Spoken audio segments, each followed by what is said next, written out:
안녕하세요. 오늘은 기계역학 13번째 시간입니다. 본차 시에는 고체역학 혹은 재료역학에 대해서 학습해 보도록 하겠습니다.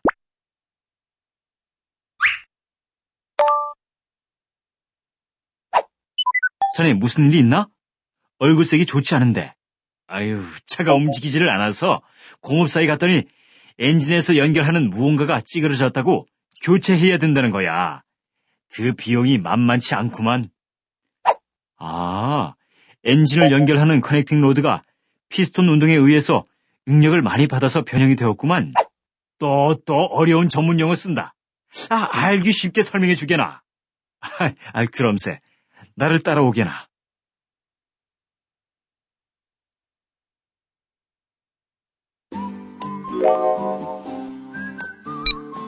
본차시의 학습 목표는 다음과 같습니다. 첫째, 재료역학을 배우는 이유와 그 내용에 대해 소개할 수 있습니다. 둘째, 재료의 물성치에 대해서 설명할 수 있습니다. 셋째, 응력, 변형률 곡선에 대해서 배우고 적용할 수 있습니다. 고체역학에 대해서 학습을 한다고요? 고체역학은 재료역학이라고도 부르는 것 같던데 고체역학에서 알아야 될 주요 내용은 무엇인가요? 고체역학에서 다루는 재료는 기계 또는 기계 부품을 제작할 때 사용되는 재료를 의미합니다. 기계 재료는 힘을 가했을 때 그 힘에 대하여 변형되거나 힘을 전달하는 데 사용되는데 각 재료마다 고유한 특성이 있으며 이러한 특성들은 힘과 변형과 더불어 고려되어야 합니다. 즉, 재료를 가만히 놓아둔 채 특성을 관찰하는 것이 아니라 재료에 힘을 가하고 변형이 일어나는 것을 측정하여 알맞은 곳에 사용하고자 하는 것입니다. 지금부터 사전평가를 실시하여 여러분의 학습 준비도를 측정해 보도록 하겠습니다. 준비되셨나요? 평가를 시작해 볼까요?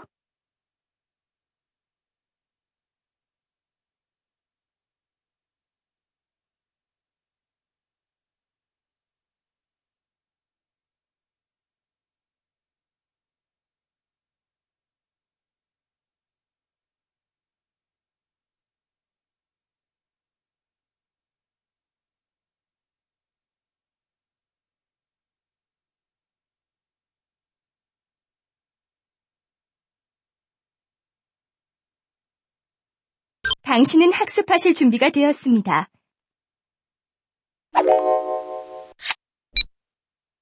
김대충 씨는 유리로 나무의 이름을 새길 수 있음을 알고 유리가 나무보다 강하다고 생각하기도 했습니다.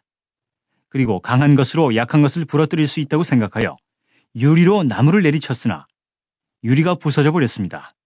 무엇을 잘못 이해한 것일까요? 글쎄요. 계산을 잘못했나요?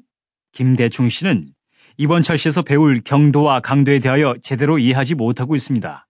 즉, 유리는 나무보다 높은 경도를 가지므로 유리 조각으로 나무를 긁으면 나무가 긁히는 반면에 나무는 유리보다 더 높은 강도를 가지므로 유리 막대와 나무 막대를 서로 충돌시키면 유리 막대가 부러집니다.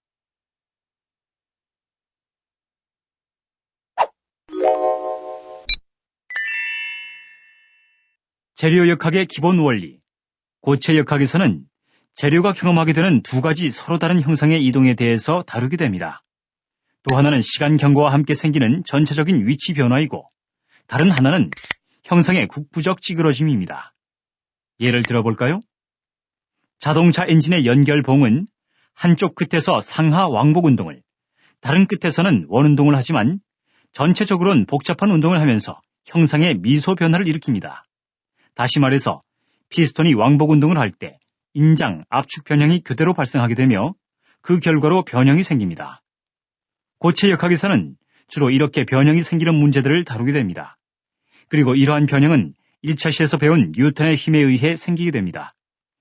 힘이 어떤 재료에 작용할 때 그 재료는 늘어날 수도 있고 줄어들 수도 있고 구부러질 수도 있고 비틀릴 수도 있습니다.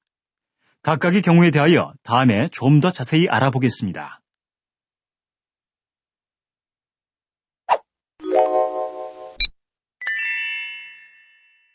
인장은 말 그대로 잡아당기는 것을 의미하며 압축은 누르는 힘이 가해졌을 때 재료가 어떻게 되는지를 보는 것입니다.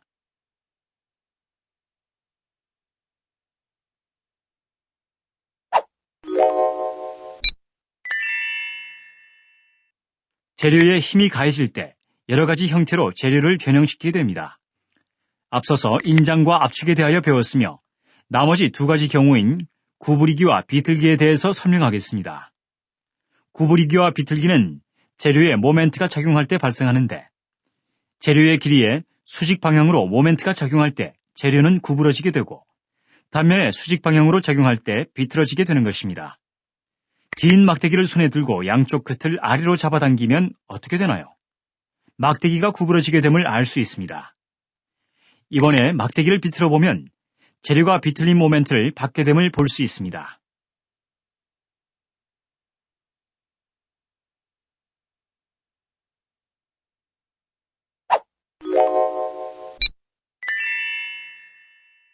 봉에 위에서 배운 인장, 압축, 구부리기, 비틀기 등의 힘 혹은 모멘트를 가했다가 제거했을 때 원래 지름과 길이로 돌아가면 탄성복원이라 하고 지름이 줄어들거나 혹은 늘어나면 소성 변형을 일으켰다고 합니다.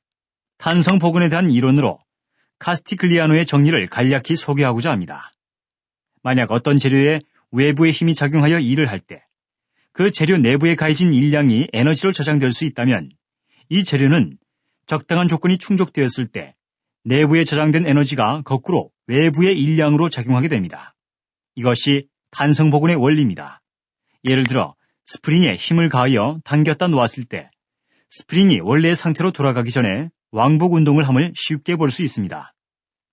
이는 외부에서 가한 힘이 스프링의 내부 에너지로 저장됐는데 원래의 상태로 돌아가기 위해 저장된 에너지를 소비하는 과정입니다. 한편 스프링에 과도한 힘을 가하여 당기면 스프링이 원래의 길이로 돌아가지 못하고 변형을 일으켜 늘어지게 되며 더 이상 스프링으로서의 역할을 못하게 되는데 이것이 소성 변형의 대표적인 예이며 14차 시의 파괴와 함께 자세하게 알아보겠습니다.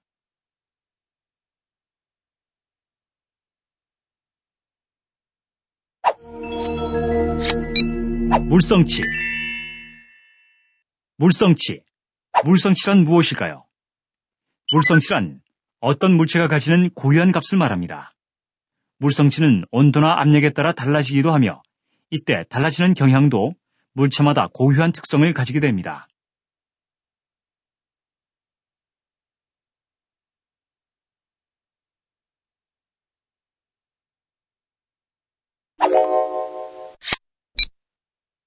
재료의 물성치를 나타내는 용어들 중 대표적인 것들 몇 가지 예를 들어봅시다. 각 용어를 클릭하세요.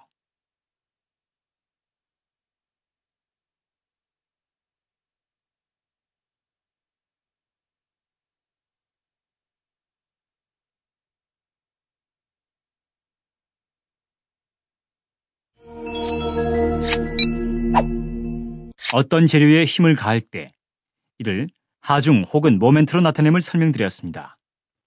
힘과 변형 사이의 관계는 물체의 기하학적 변형과 재료의 성질로 표시할 수 있습니다. 그러나 이것은 힘을 가할 때 재료의 모든 부분에 똑같은 조건으로 작용한다는 가정을 전제로 하고 있습니다. 실제의 경우 재료의 내부적인 조건들이 균일하지 않기 때문에 물체 내의 미소 요소에 주목해서 이 요소의 거동을 고려해야 하고 이를 위해 물체 내에 이미 한 점에 힘을 가했다고 가정하여 그 점의 거동을 살펴보기 위해 응력의 개념을 도입하게 됩니다.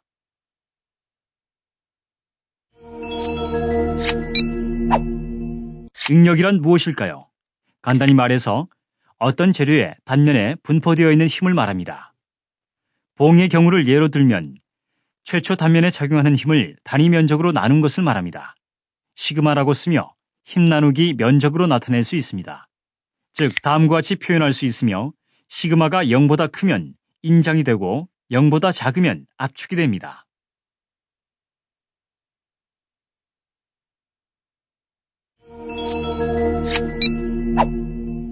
힘이 가해졌을 때 늘어나거나 줄어든 길이를 원래 길이로 나눈 값으로써 얼마만큼 늘거나 줄었는가의 비율을 나타낸 것입니다.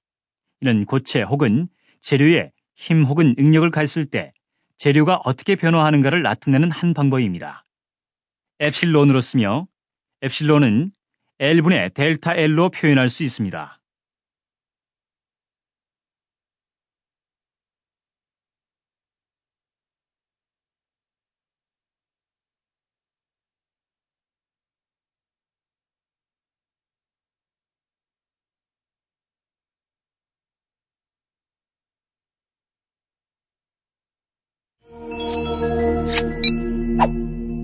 응력과 변형률 사이의 관계를 탄성, 소성 및 점탄성적 거동의 관점에서 알아보기로 하겠습니다. 앞에서 설명한 탄성 복원 구간을 그림으로 나타냈습니다. 탄성 한계점을 지나서 힘을 증가하게 되면 소성 구간으로 가게 되며 영구 변형을 일으키게 되어 그림에서처럼 직선으로 나타나지 않게 됩니다. 이러한 거동은 구성하고 있는 재질의 고유한 물성치뿐만 아니라 온도에도 좌우됩니다. 예를 들어 종이 클립을 만드는 강사는 굽힘 하중을 가할 때 실온에서와 영하 75도에서 전혀 다른 특성을 보이게 됩니다. 그러므로 별도의 언급이 없이 탄성, 소성 등에 대하여 얘기할 때는 상온의 조건이라고 가정해야 합니다. 탄성 계수, 항복 응력 등에 대해서는 다음 14차 시에 좀 더 자세하게 배우겠습니다.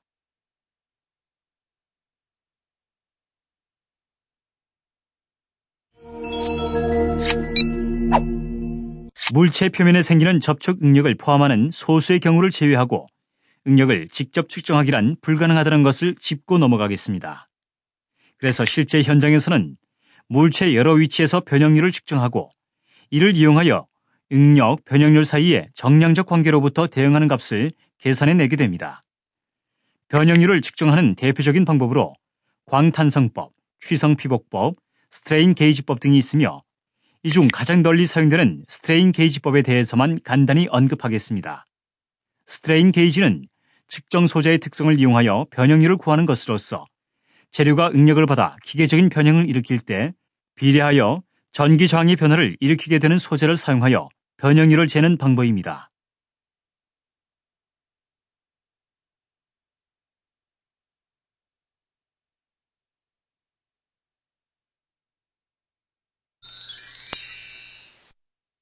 지금부터 오늘 배운 학습에 대하여 간단한 퀴즈를 실시해 보도록 하겠습니다.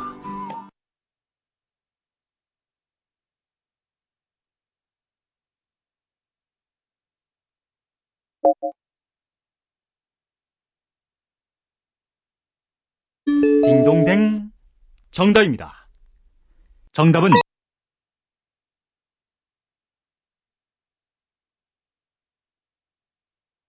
딩동댕, 정답입니다.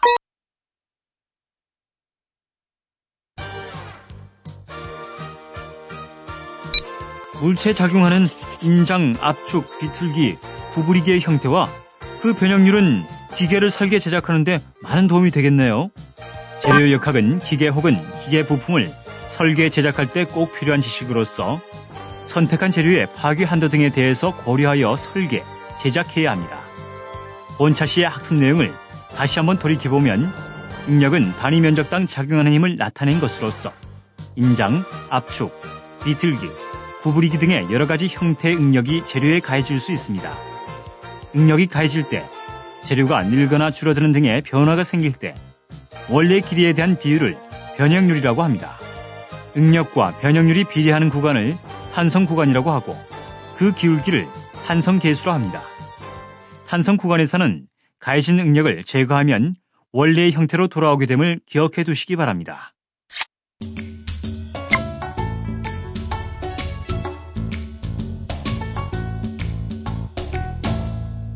이것으로써 고체 역학에 대한 첫 번째 시간을 마치겠습니다.